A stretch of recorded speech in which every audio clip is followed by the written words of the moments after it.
And this is exactly the time when many people trying to lose weight get stuck. The stuff that was effective for them just recently, like cutting down calories, increasing aerobic activity, suddenly stops working. And moreover, many people who didn't have excess weight may notice putting quite a bit on. Mouth hygiene, a couple of glasses of water, toilet, and then you get straight into the zone 2 training with a 10,000 lux lamp on.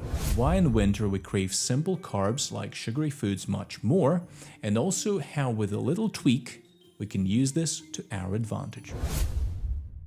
Hello everyone, I'm Dr. Dmitry Sokolov for Lifestyle Lab UK, and I help people optimize health and performance. We're now approaching winter, the days are getting darker and darker, we're a few weeks away not only from Christmas, but also from the shortest day of the year. And this is exactly the time when many people trying to lose weight get stuck. The stuff that was effective for them just recently, like cutting down calories, increasing aerobic activity, suddenly stops working. And moreover, many people who didn't have excess weight may notice putting quite a bit on, and all that well before Christmas and New Year celebrations and indulgements. In addition, many of us feel depressed, deflated, and somewhat lacking motivation. So what's going on here? Well, there's quite a few reasons for that, and for all of them, we have working solutions. Long story short, as we move into the darker part of the year, two major external factors that meaningfully shape our mood, behavior, food cravings, and physical activity shift dramatically.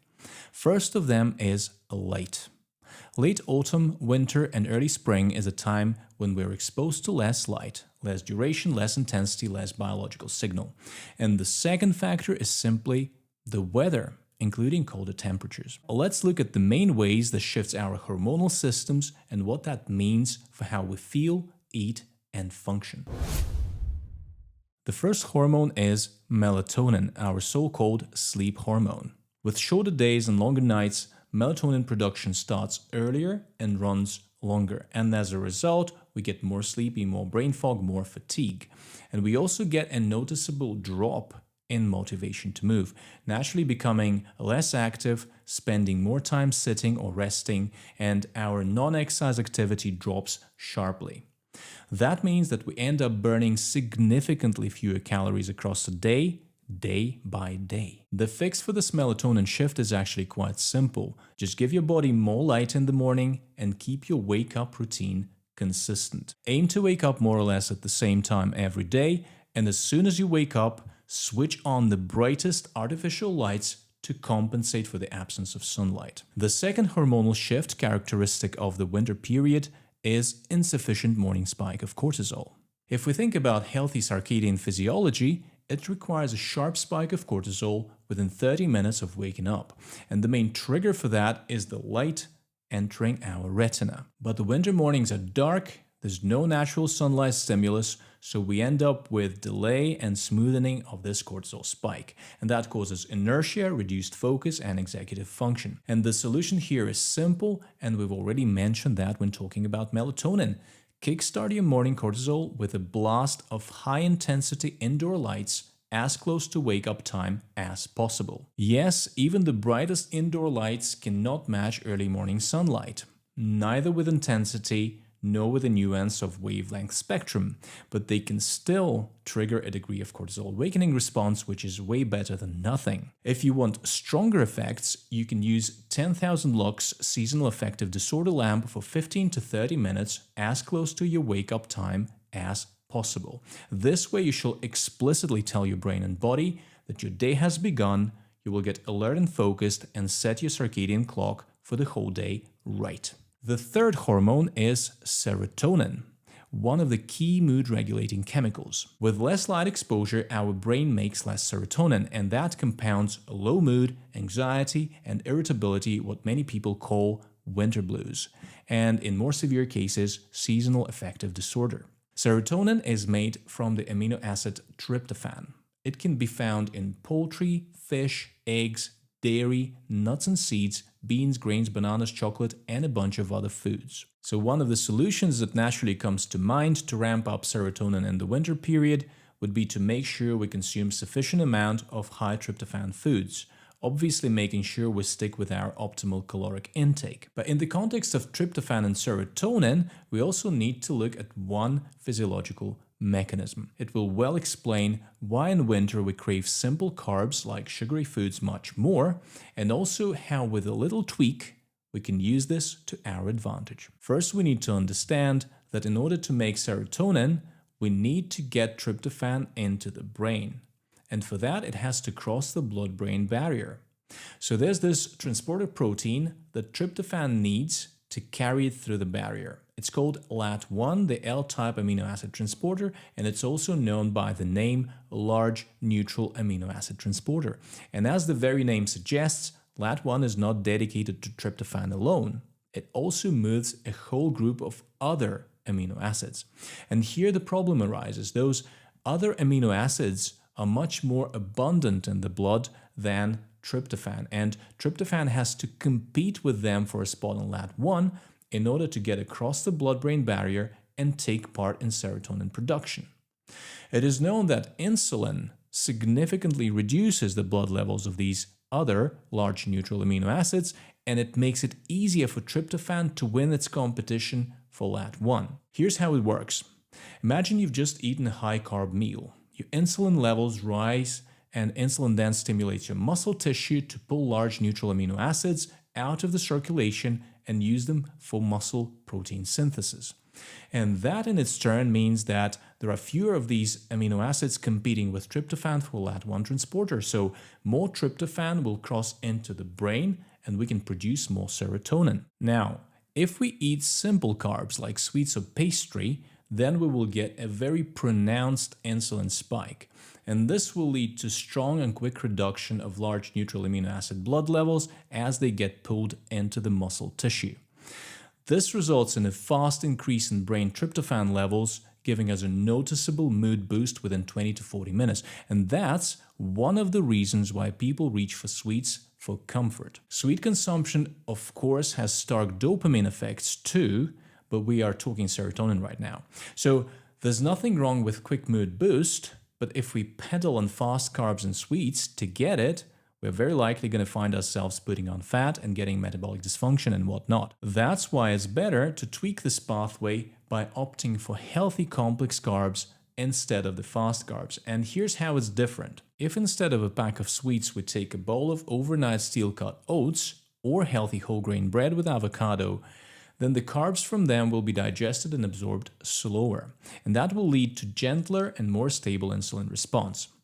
As the result, the reduction of those competing large neutral amino acids will be less pronounced and more gradual. Therefore, we can harness this mechanism that determines our craving for carbs in order to improve tryptophan transport into the brain and improve serotonin production. We can harness that by opting for complex, longer-lasting carbs and making this a bit more physiologically advantageous in the long run. The fourth factor affecting our physiology in the darkest months of the year is actually a pair of hormones: Ghrelin, our hunger signal, and leptin, our satiety signal. Poor sleep and cold exposure both tend to raise Ghrelin and lower leptin, which makes us hungrier and makes it harder to feel full. And this combination sets the stage for irritability, hunger, and food preoccupation. So what can we practically do to balance out our Ghrelin and leptin? First of all, we need to dial in sleep quality, because the better the sleep, the more adequate Ghrelin and leptin signaling we get. Secondly, we should focus on getting enough protein, because that is one of the most effective ways to suppress Ghrelin, and here we're looking ideally at 30 to 50 grams per meal. And thirdly, we need to carefully approach cold exposure. If you're noticing disrupted sleep or hangry episodes, especially in the winter period, then morning cold exposure may make those symptoms worse later in the day. So approach deliberate cold exposure judiciously, and definitely don't embark on it in the afternoon or evening, as this may worsen your sleep, and also don't do it shortly after your resistance training, because that may negatively impact your muscle gain. And the last but not least important hormonal factor for our winter physiology shifts is the drop in vitamin D levels. And yes, you heard me right, it is a hormonal factor, as D is not just a vitamin, but a steroid hormone. In many places of the world, particularly in northern latitudes, UVB rays are so weak in the winter and our skin exposure is so minimal that unless we're supplementing vitamin D, we're likely going to end up deficient. And this leads to depressive symptoms, cognitive fatigue, weaker immune system, and much more. And it may also impact the aforementioned leptin signaling, reducing our feeling of fullness and leading to overeating. The solutions here would be to crank up consumption of oily fish, egg yolks, and mushrooms, which may contain a certain amount of vitamin D, but more reliably to supplement with 2,000 to 5,000 units daily, aiming plasma levels of 100 nanomoles per liter or 40 nanograms per deciliter. Now with this, we're done with the major dark season hormonal shifts, and we have a set of strategies to counter them. But regardless of complex endocrine changes, the winter period also brings a more blunt yet impactful confounder: the weather. The days are shorter, it gets dark early. For many of us, it's still dark when we wake up, and in cold, wet, uninviting weather, we simply don't get out as much as we used to in the lighter part of the year. And as a result, our outdoor activity patterns change. Regular walks become less regular, we don't play much outdoor games, we don't go for a quick walk after the dinner, and because of the hormonal changes, we're more prone to sitting and lying down. And all of that leads to a huge drop in non-exercise activity, with many of us burning up to 1,500 fewer calories per day without even noticing.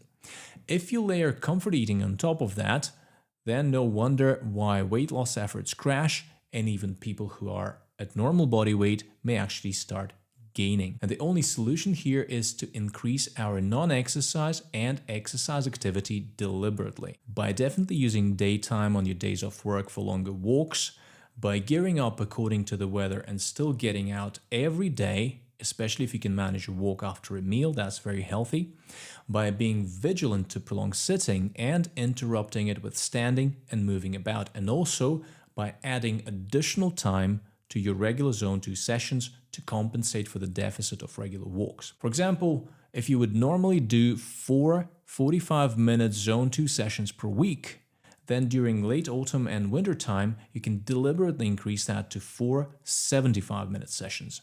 And this will give you additional 2 hours of moderate exercise per week, and that will help offset NEAT reduction to some degree. And also, particularly in the winter time, let's not forget simple things.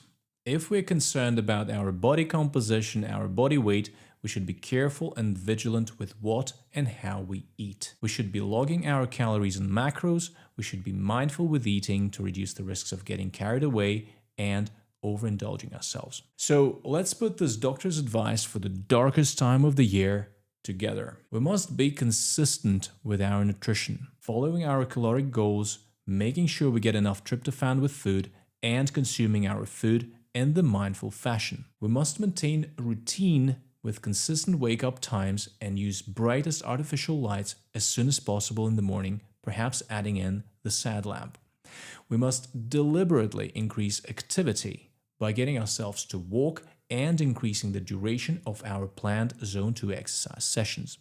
And we can also bundle the latter two solutions in a nice combo. You can set up a 10,000 lux lamp in front of your elliptical, stationary bike or treadmill if you have one at home. So in the morning you do a quick routine, mouth hygiene, a couple of glasses of water, toilet, and then you get straight into the Zone 2 training with a 10,000 lux lamp on. This way you can get a great start to your day regardless of the time of the year. I hope you found this advice helpful, and if you did, then definitely drop me a like and a comment, and I see you again soon in the next video.